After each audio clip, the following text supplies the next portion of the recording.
में मुझे लगा कि मुझे कुछ भी नहीं आता, मेरा सारा सेल्फ कॉन्फिडेंस बिल्कुल शैटर हो चुका था। मेरे पास एक्चुअली कुछ भी नहीं था, बिल्कुल जीरो हो गई थी जिंदगी। उससे मेरा कॉन्फिडेंस भी बढ़ता गया और मैं आगे बढ़ती गई। हम सब में फ्लॉज हैं और यही ब्यूटी है ह्यूमन लाइफ की।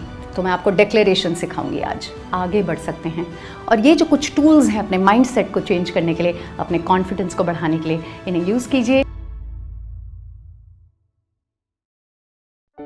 कॉन्फिडेंस के बारे में ना हमारे मन में बहुत सारे ख्याल आते हैं, बहुत सारी इमोशंस आती हैं। हमें कई चीज़ों में शर्मिंदगी महसूस होती है, नहीं यार मैं कॉन्फिडेंट नहीं हूँ, नहीं यार मैं नहीं कर पाऊंगा। एक रिजेक्शन, एक फेलियर को दिल पे लगा के बैठ जाते हैं। एक इंटरव्यू खराब हो गया फिर घर में ही बैठ जाते हैं हम। फिर कभी कभी घंटों घंटों या दिनों दिनों बेड पे ही रहते हैं। होता है ना ऐसा, क्योंकि हम डिप्रेस हो जाते हैं। हमें लगता है नहीं कर पाऊंगा, नहीं रेडी हूं। आपको रेडी होना ही नहीं है कॉन्फिडेंस के लिए, ये बताने आई हूं आज मैं। हाय, मेरा नाम है अलका शर्मा। मैं एक ICF अक्रेडिटेड लाइफ और एग्जीक्यूटिव कोच हूं और लोगों की परिवर्तन की जो जर्नी होती है उसमें मैं लोगों के साथ पार्टनर करती हूं। मेरी भी काफ़ी इम्परफेक्शंस रही हैं, मुझे भी जीवन में रिजेक्शन फेस करना पड़ा, लॉस फेस करना पड़ा। एक ऐसी लाइफ में मेरी सिचुएशन आई जब मैंने कोचिंग स्टार्ट करी, जब मेरे पास एक्चुअली कुछ भी नहीं था, बिल्कुल ज़ीरो हो गई थी ज़िंदगी। और मैं एक ऐसी एज में थी जब कुछ नया स्टार्ट करना भी बहुत मुश्किल था। मुझे अपना रिजेक्शन खुद हैंडल करना पड़ा। मैंने उस वक्त कोचिंग ली अपने आप को थोड़ा सा स्टेबलाइज करने के लिए। और तब मैंने रियलाइज़ करा कि कोचिंग एक इतना अच्छा टूल है जिससे और लोग भी बेनिफिट कर सकते हैं। और वहीं से मेरी ये जर्नी शुरू हुई। तो आज की बातचीत हमारी जो है वो इस बात पे है कि हम अपना कॉन्फिडेंस कैसे बढ़ा सकते हैं।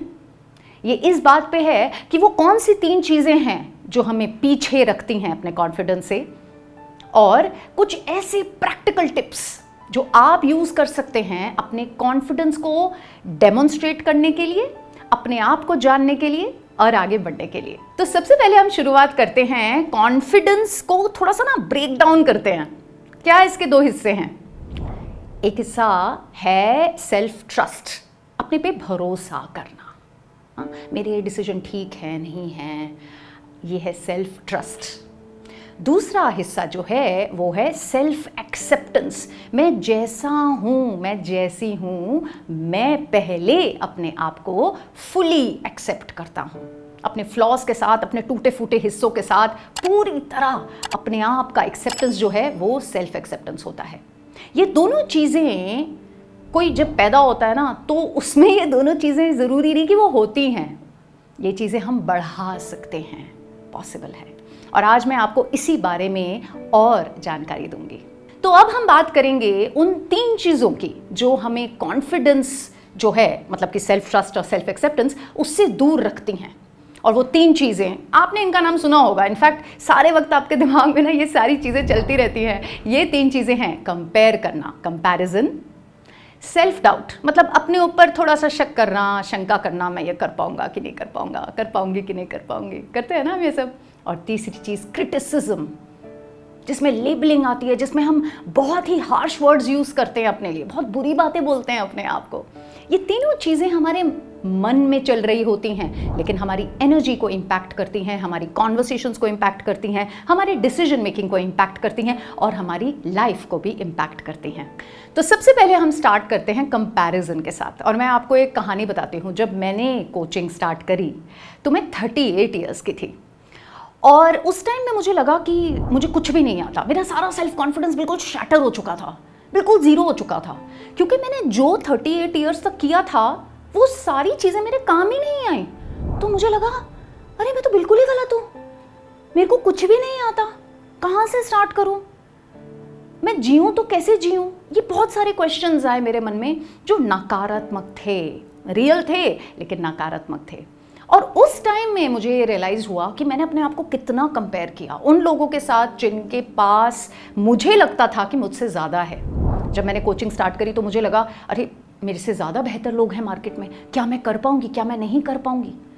लेकिन फिर धीरे धीरे काम करते हुए मैंने रियलाइज़ करा कि कुछ ऐसी चीज़ें हैं जो मुझे यूनिक बनाती हैं, जैसे कि मेरी अपनी दिल की कहानी खुल के लोगों को बताना, वल्नरेबिलिटी मतलब अपने दिल को खोल के लोगों के सामने रखना, ये मेरी खासियत है। मेरी सिंसियरिटी मेरी खासियत है, मेरा एक्सप्रेशन मेरी खासियत है। मैं हिंदी में इंग्लिश में दोनों में खुल के बात कर सकती हूँ, और इन चीज़ों की वजह से, इन चीज़ों को दर्शाते हुए मेरा कॉन्फिडेंस बढ़ता गया। Am I perfect today? Am I the best coach today? I am not sure, but ये रेलेवेंस जिस तरीके से मैंने बिल्ड करी, जिस तरीके से मैंने अपने रिजेक्शन को, अपने फेलियर को अपनी लाइफ की स्टोरी में बता के दूसरों के साथ कनेक्शन बिल्ड करा, उससे मेरा कॉन्फिडेंस भी बढ़ता गया और मैं आगे बढ़ती गई। लेकिन क्या मैं डे 1 से परफेक्ट थी? No, it is a process. आज भी ये प्रोसेस है, इसलिए परफेक्शनिज्म के पीछे ना हमें भागना नहीं है, और कंपैरिजन को थोड़ा सा ध्यान से देखना है कि हम डिफरेंट ज़रूर हैं, लेकिन इसका ये भी मतलब है कि हम खास हैं। अब हम दूसरी बात पे आते हैं, जो है सेल्फ डाउट। सेल्फ डाउट मतलब मेरे में कैपेबिलिटी है कि नहीं है। अभी रिसेंटली एक बहुत ही दुखद बात हुई मेरे जीवन में। मेरे दोनों पेरेंट्स कोविड-19 उनको हुआ और वो हमें छोड़ के चले गए। दोनों साथ में ही चले गए, कुछ 15-20 दिन के बीच में। और उस दौरान हमने बहुत सारी जद्दोजहद करी। हमने कोशिश करी ऑक्सीजन लाएं, हमने कोशिश करी कि हम बाहर से बेड अरेंज करें, हमने कोशिश करी ऐसा करें वैसा करें, बहुत भागा दौड़ी करी, बहुत कोशिश करी, बहुत कुछ हुआ, लेकिन एंड में हम नहीं बचा पाए उन्हें। ऐसी सिचुएशन में बहुत नॉर्मल बात है अपने ऊपर डाउट आना, बहुत नॉर्मल बात है। ये सोचना कि शायद हमारी काबिलियत ठीक नहीं थी, ये सोचना कि शायद हमसे ही कुछ कमी रह गई। लेकिन सेल्फ डाउट का एक जो पॉजिटिव एलिमेंट है वो ये है कि आपको अपने से एक्सपेक्टेशन ज़रूर है, और वो इसलिए है क्योंकि पास्ट में आपकी एक्सपेक्टेशन फुलफिल हुई है, आप अपनी एक्सपेक्टेशंस पे पूरे उतरे हैं, और इसीलिए आप सोचते हैं कि हर सिचुएशन में मैं वो कर पाऊँ, आप सोचते हैं कि हर सिचुएशन में मैं सक्सेसफुल हो पाऊँ।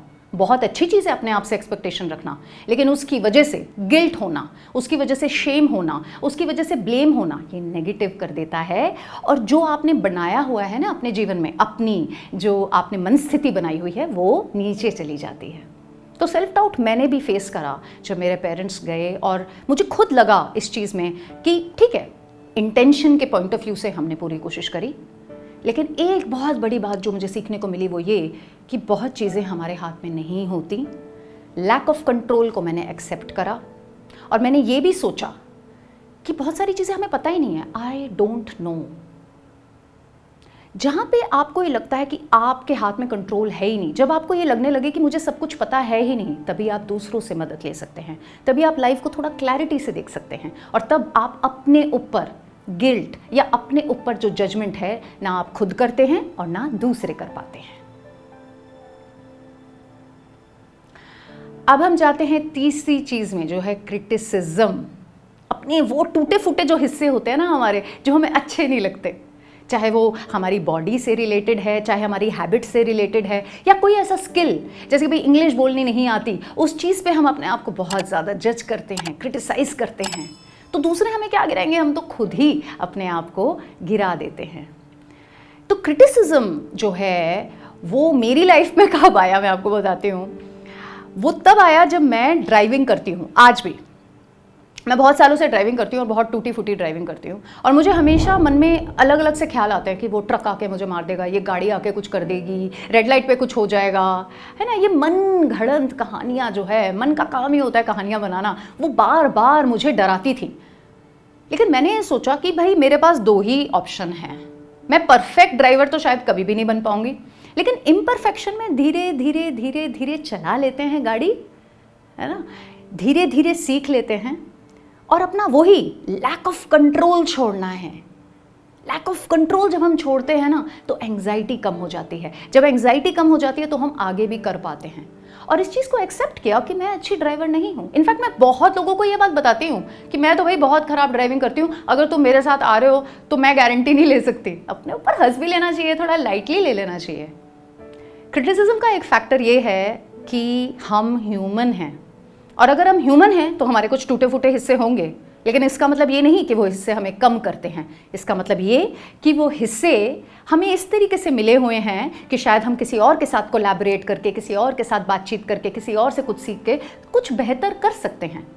ह्यूमन बीइंग्स इंडिविजुअली अगर सब परफेक्ट होते तो किसी को किसी की ज़रूरत ही ना पड़ती। तो ये जो इम्परफेक्शंस है ना, ये वो मौके हैं, ये वो अपॉर्चुनिटी है दूसरों के साथ लिंक बनाने की। आपको अच्छी ड्राइविंग नहीं आती, लेकिन शायद आपको जीपीएस यूज़ करना अच्छा आता है, तो ड्राइवर किसी और को भी तो रख सकते हैं ना। आपको जो आता है उस पर फोकस करने के लिए क्रिटिसिज्म को भी आप अवेयरनेस से देख सकते हैं, और अपनी ज़िंदगी में क्रिटिसिज्म को अवेयरनेस से देखकर, थोड़ा डिस्टेंस से देखकर इसको आप वीक बना सकते हैं और अपने आप को स्ट्रॉन्ग बना सकते हैं। तो अब ये 3 चीज़ें तो हमने समझ ली, है ना, लेकिन हम इनको हैंडल कैसे करें? मैं आपको इसके प्रैक्टिकल एग्जाम्पल दूंगी कि आप इसको कैसे हैंडल कर सकते हैं। एक प्रोएक्टिव एग्जाम्पल देती हूँ और एक रिएक्टिव एग्जाम्पल देती हूँ, बिकॉज भाई कॉन्फिडेंस दोनों चीज़ों में बिल्कुल अलग होता है। प्रोएक्टिव में बिल्कुल अलग होता है, अपने हाथ में होती है सारी बात, और रिएक्टिव में तो इमोशंस का स्टॉर्म हो रहा होता है, मतलब तूफान आया होता है हमारी इमोशंस का, सामने वाले के इमोशंस का, तो कुछ भी हो सकता है। तो दोनों चीज़ें हम एक एक करके लेते हैं। सबसे पहले हम प्रोएक्टिव एग्जाम्पल लेते हैं। मानिए कि आप एक इंटरव्यू देने जा रहे हैं, आपने अपनी पूरी प्रिपरेशन कर ली है, लेकिन मन में कहीं पे कंपैरिजन, सेल्फ डाउट या क्रिटिसिज्म है। फॉर एग्जाम्पल, मुझे अंग्रेज़ी बहुत अच्छी बोलनी नहीं आती, ये मन में आपकी धारणा है, सही धारणा है, पकड़ के रखना है इस धारणा को।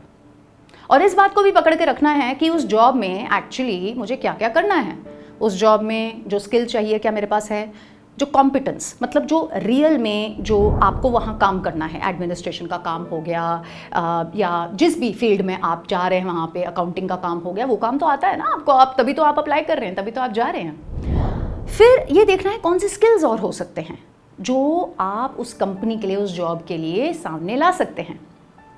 जैसे कि इंटरपर्सनल स्किल्स आपके बहुत अच्छे हैं, टीम बिल्डिंग स्किल्स आपके बहुत अच्छे हैं। At the end of the day आपकी एनर्जी जो आप लेकर आते हैं ना उस जॉब में, उस काम में, उस इंसान के साथ, वो एनर्जी डिफाइन करती है आपकी कैपेबिलिटीज़, और इस तरीके से आप पॉसिबिलिटी में रह सकते हैं। तो आप जाते हैं इस इंटरव्यू के लिए, आप डिक्लेयर कर सकते हैं अपनी वो कमी जो आप छुपा रहे हैं। तो मैं आपको डिक्लेरेशन सिखाऊंगी आज। डिक्लेरेशन में क्या होता है कि आपकी इंटेंशन क्या है।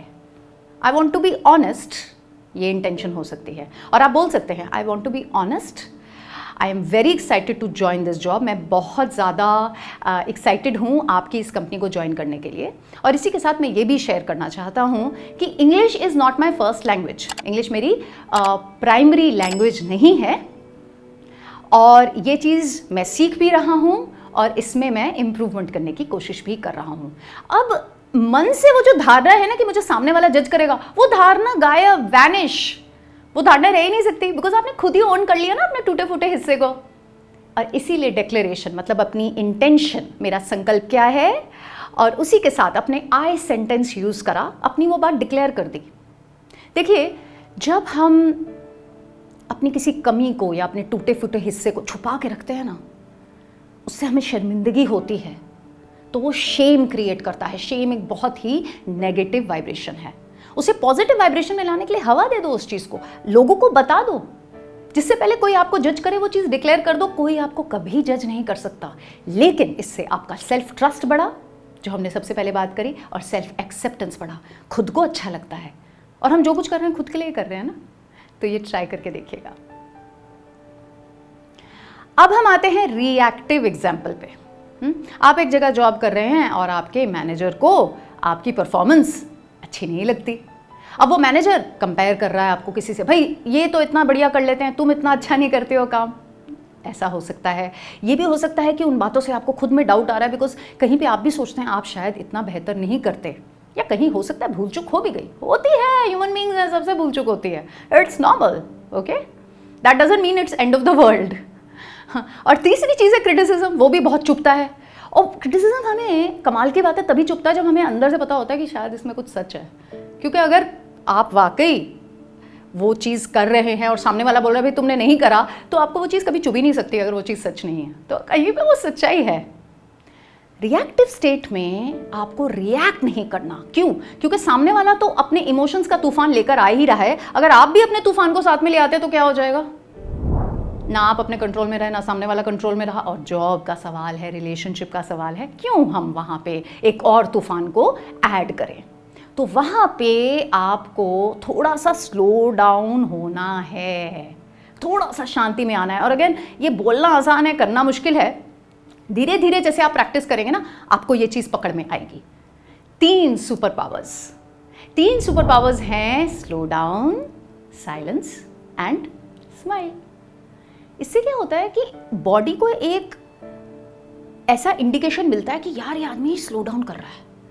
तो बॉडी के वो जो सारे रिएक्शन और थॉट्स है ना, वो शांत हो जाते हैं, थम जाते हैं। सुनने को तो मिलेगा सामने मैनेजर बोल क्या रहा है। तो आपने अपने बॉस की या मैनेजर की सारी बात सुन ली और उसके बाद आप आराम से इवैल्यूएट करके बोल सकते हैं कि सर मैंने आपकी बात सुन ली है, let me come back on this, मैं वापस आता हूँ इस बात पे या वापस आती हूँ इस बात पे। तो आपने अपने लिए टाइम बाय कर लिया ना। और फिर आपने क्या किया? रिएक्टिव को प्रोएक्टिव बना लिया खुद ही। फिर जब आप तैयार हैं, जब आपने अच्छे तरीके से माप कर लिया है, अच्छे तरीके से मेजर कर लिया है, भाई मैंने सही करा नहीं करा, डिफेंसिव नहीं होना है। जो वो कह रहे हैं उसमें भी थोड़ा सच होगा और शायद जो आप बता रहे हैं उसमें भी थोड़ा सच होगा। तो मिडवे करने के लिए आपने रिएक्टिव से प्रोएक्टिव कर लिया। और जैसे ही आप रिएक्टिव से प्रोएक्टिव करते हैं, दूसरी मीटिंग में आप खुल के बता सकते हैं, मेरे ख्याल से मैंने ये करा, मेरे ख्याल से मैंने ये करा, शायद ये ठीक से नहीं हुआ, तो I would like to improve on it. अब ये चीज तो हुई कि आपने कॉन्फ्लिक्ट कैसे हैंडल करा, लेकिन ब्रेन के ऊपर जाइए। आपको अपने पे विश्वास बढ़ा कि नहीं, सेल्फ ट्रस्ट बढ़ा कि नहीं, सेल्फ एक्सेप्टेंस बढ़ा कि नहीं, हिम्मत बढ़ी कि नहीं, दिमाग को, दिल को ये महसूस हुआ कि आप अपने साथ हैं और इसी को कॉन्फिडेंस बोलते हैं। आप उस मोमेंट में, आपने उस तूफान में एक और तूफान नहीं डाला, तो आप प्रेजेंट थे अपने साथ, इस मोमेंट में थे आप अपने साथ। और जैसे जैसे आप अपना हाथ थामना शुरू करते हैं ना, रिएक्टिव या प्रोएक्टिव तरीके से, वैसे वैसे ब्रेन बेटर रिस्पॉन्ड करेगा आपको, दिल बेटर रिस्पॉन्ड करेगा आपको, और हिम्मत बढ़ती जाएगी। और जैसे हिम्मत बढ़ती जाएगी वैसे ही आपका कॉन्फिडेंस बढ़ता जाएगा। मैं आपको सिर्फ एक बात बताना चाहती हूँ, इस सारी ये जो मैंने लंबी सी आपको बात बताई ना, उसमें सिर्फ एक छोटा सा सार बताना चाहती हूँ। हम सब इम्परफेक्ट हैं, हम सब में फ्लॉज हैं, और यही ब्यूटी है ह्यूमन लाइफ की। बाहर भी हमें कभी परफेक्शन नहीं मिलने वाला, अंदर भी हमें कभी परफेक्शन नहीं मिलने वाला। मत ढूंढिए, मत वेट कीजिए कि मैं एक दिन परफेक्ट हो जाऊंगा, एक दिन बेस्ट हो जाऊंगा तो जाके मेरे में कॉन्फिडेंस आना चाहिए। कंपैरिजन से दूर रहिए, सेल्फ डाउट को थोड़ा क्यूरियोसिटी से देखिए, जिज्ञासा से देखिए, मैं किस लिए डाउट कर रहा हूँ, कर रही हूँ, है ना। और तीसरी चीज़ कि आप क्रिटिसाइज जब अपने आप को करें तो ये सोचें कि अपने आप को मैं अगर फुल्ली एक्सेप्ट नहीं कर पाऊँगा या कर पाऊँगी तो बाहर वाले कहाँ कर पाएंगे। ये लाइफ एक अपॉर्चुनिटी है, आप चाहें तो आप सकारात्मक तरीके से अपनी लाइफ अपने हाथ में ले सकते हैं, आगे बढ़ सकते हैं। और ये जो कुछ टूल्स हैं अपने माइंडसेट को चेंज करने के लिए, अपने कॉन्फिडेंस को बढ़ाने के लिए, इन्हें यूज़ कीजिए और हमें बताइए कि ये टूल्स आपकी कैसे हेल्प कर रहे हैं। आपको परफेक्ट होना ही नहीं है, हम सब वर्क इन प्रोग्रेस हैं। धीरे धीरे 1%, 2%, 3%, उसके बाद भी फेलियर हो सकता है, कोई बात नहीं। लाइफ ना एक गेम की तरह हमें खेलना है। ना सामने वाला सीरियसली इतना ले रहा है, ना आपको सीरियसली लेना चाहिए। गेम की तरह खेलते जाइए, अपनी क्वालिटीज़ बढ़ाते जाइए, अपने बारे में जानते जाइए, और इसी तरीके से आप जजमेंट से दूर होके ना अपनी ही लाइफ के विटनेस बन जाएंगे। और जब आप अपनी लाइफ के विटनेस बन जाएंगे तो आपको चीज़ें दिल पे नहीं लगेंगी। आप कहोगे अभी ये नहीं आता पर ये सीखा जा सकता है, अभी ऐसा हो गया पर ये जाना जा सकता है ना। हर चीज़ को एक लर्निंग की तरह देखा जा सकता है, हर चीज़ को एक स्टेपिंग स्टोन की तरह देखा जा सकता है। और इस तरीके से ज़िंदगी के पहलू खुलते चले जाएंगे, ब्रेन ज़्यादा एक्सेसिबल हो जाएगा और आपको अपने ऊपर ज़्यादा कॉन्फिडेंस आएगा। जितना आप प्रैक्टिस करेंगे उतना ही आप ज़्यादा जानेंगे, अपने बारे में भी, इन्वायरमेंट के बारे में भी। तो प्रैक्टिस करते रहिए और मुझे यहाँ ज़रूर बताइएगा कमेंट सेक्शन में कि आपको ये हेल्प भी कर रहे हैं टिप्स की नहीं। हाँ, कितना प्रैक्टिस करा। ये टिप्स सिर्फ आपके लिए नहीं हैं, ये टिप्स बांटने के लिए हैं। जैसे मैं यहाँ आई हूँ आप सबके साथ ये बांटने के लिए, इसी तरीके से ये टिप्स दूसरों के साथ भी शेयर कीजिए। जितना आप शेयर करेंगे ना, उससे भी आपका कॉन्फिडेंस बढ़ेगा। इसी के साथ मैं आपकी आज्ञा लेती हूँ और मैं आशा करती हूँ कि ये टॉक, ये टिप्स आपकी आगे के लिए मदद करेंगे।